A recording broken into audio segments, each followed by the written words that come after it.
जिन जाबाज ने चाइना को पहली बार धूल चटाई, जिन योद्धा ने पाकिस्तान को घुटने टेकने पर मजबूर कर दिया था और जिनके सर पर एक विदेशी सरकार ने इनाम तक रखा हुआ था, ऐसे शूरवीर योद्धा जिनका नाम है लेफ्टिनेंट जनरल सगत सिंह के बारे में आज हम जानने वाले हैं। जनरल सगत सिंह का जन्म राजस्थान के कुसुमदेसार में 1919 में हुआ था और इन्होंने स्कूल के समय से ही इंडियन मिलिट्री एकेडमी ज्वाइन कर ली थी और फिर इसके बाद इन्होंने बीकानेर स्टेट फोर्स को ज्वाइन किया था। सेकेंड वर्ल्ड वॉर में इन्होंने मेसोपोटामिया, सीरिया, रशिया और पैलेस्टीन के वॉर्स में अपना जौहर दिखाया, लेकिन फिर भारत की आजादी के बाद उन्होंने इंडियन आर्मी को ज्वाइन करने का डिसीजन लिया और इवन 1949 में 3 गोरखा राइफल में कमीशन्ड ऑफिसर की पोस्ट पर इन्हें सेना में शामिल भी कर लिया गया था। ऑल्सो इनका कमांडर बनने का इंसिडेंट भी बहुत इंटरेस्टिंग था, बिकॉज ये एक राइफल रेजिमेंट से बिलोंग करते थे और पैराशूट ब्रिगेड का कमांडर एक पैराट्रूपर को ही बनाया जाता था और इसीलिए कमांडर बनने के लिए इन्होंने ट्रेनिंग ली और अपनी परीक्षा में पास भी हुए। ऑल्सो पैराट्रूपिंग सीखने के बाद 1 साल के अंदर ही, दैट इज ईयर 1961 में, इन्होंने गोवा को पोर्टुगीज से आजादी दिलवाने में एक बहुत इंपॉर्टेंट रोल निभाया था, बिकॉज गोवा में पैराशूट से लैंड करने वाले सबसे पहले सैनिकों में सगत सिंह भी एक थे और इन्हीं की लीडरशिप में ऑपरेशन विजय लॉन्च किया गया था, जिसके बाद गोवा रिपब्लिक भारत का एक पार्ट बन गया था। 1965 में सगत सिंह ने पैरा ब्रिगेड की कमांड छोड़ दी और उन्हें मेजर जनरल के तौर पर अपॉइंटमेंट देकर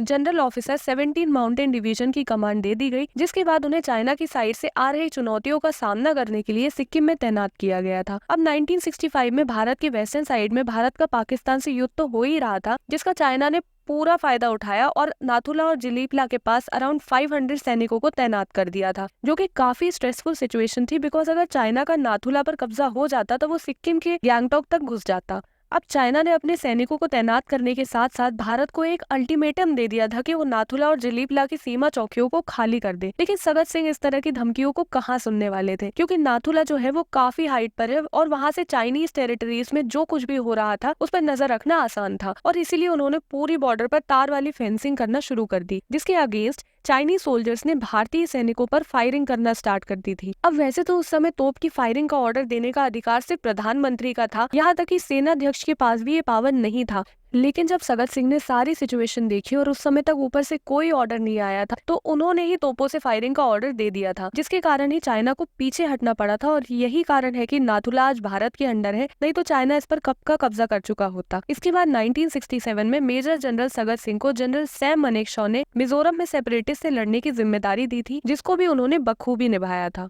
1970 में सगत सिंह को लेफ्टिनेंट जनरल के पद पर प्रमोशन देकर 4 कॉर्प्स के जनरल ऑफिसर कमांडिंग के तौर पर तेजपुर में अपॉइंटमेंट दिया गया। ऑल्सो बांग्लादेश मुक्ति युद्ध में भी सगत सिंह ने एक्सीलेंट वॉर स्किल्स और वॉर स्ट्रेटेजी को दिखाया और वॉर हिस्ट्री में पहली बार किसी फील्ड आर्मी ने अम्ब्रेला ब्रिगेड की हेल्प से विशाल नदी को पार करने का कारनामा दिखाया था। साथ ही इस युद्ध के समय वो हेलीकॉप्टर से लड़ाई की जाँच पड़ताल करने के लिए जाते थे और जहाँ वॉर होता था वो वहाँ पर ही लैंड कर जाते थे। लेकिन एक दिन क्या हुआ कि जब सगत सिंह मुआयने पर निकले तो उस समय ही उनके हेलीकॉप्टर पर पाकिस्तानी सैनिकों ने गोलियां चलाई, जिसमें पायलट तक बुरी तरीके से जख्मी हो गया था। बट इस सिचुएशन को को पायलट ने संभाला और हेलीकॉप्टर को वापस अगरतला लाया। वो तो बाद में जांच में पता लगा कि उस हेलीकॉप्टर में फायरिंग के कारण 64 होल्स हो गए थे, बट इसका भी जनरल सगत सिंह पर कोई असर नहीं पड़ा और वो एक दूसरा हेलीकॉप्टर लेकर निरीक्षण पर निकल पड़े। और इस युद्ध के बाद ही पाकिस्तान के जनरल नियाजी ने 93,000 सैनिकों के साथ आत्मसमर्पण किया, जिससे बांग्लादेश आजाद हुआ और इसी के बाद पाकिस्तान के 2 टुकड़े हुए और बांग्लादेश अस्तित्व में आया था।